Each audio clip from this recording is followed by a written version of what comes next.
Kuki-Zo MLA tarada piriba power asi Louthoktrimakhei houjik lamdam asida thokliba Irang Asi Loisinba Ngamloi haina Transgender Social activist Malem Thongam na phongdorakli houjik lamdam asida thokliba Irang Asiga mari lainana ngasi press club ke thangjing holda pangthokpa paugi mifam amada Malem Thongam na hai houjik lamdam asida thokliba Irang Asi nahana loisinba yarabani adubu state laingak asina sakma yengnaduna leibak asi ngakpana maram oiraga Irang Asi loisinba ngamdabani houjik lamdam asida thokliba Irang Asi lokaina changlakpa mitop singna thokanbani haina laingakna phongdokli adubu lokaina changsilakpa mitop sing asida saugaliba se Kuki-Zo MLA taranani Kuki-Zo MLA tara asina mapadagi changlakpa Kuki-Zo kulai paiba sing saugatuna Manipur machet tanaba honari haiba se miyamna khangnaraba amani Laingak asina Irang Asi mapaldagi changlakpa mitop singna thokanbani hairaga Kuki-Zo MLA tara asi kankhatuna thamliba si yamna laibak thibani houjik lamdam asida thokliba Irang Asi ngasiga tharaga tha tara taruk sure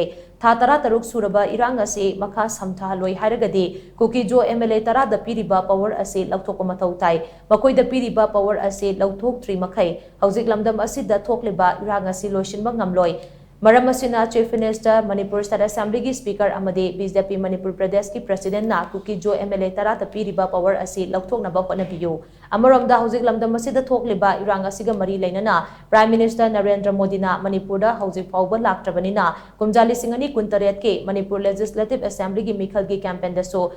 Prime Minister Manipurda lakpiraganu haina mahna makha takhi houjik Manipurda oiriba issue ase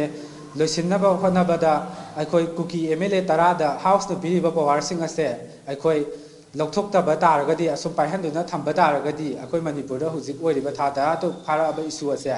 makha sangthana adumak ihau ase leinanabagi maram amasu oigani maram aduna aikoi houjik leiriba state ki chief minister Bharatiya Janata Party ki president amadi house ki speaker na houjik athubada MLA tara sida piriba power sing ase khudakta lauthoknaba honagadabani haiba wafamse aihangna haijari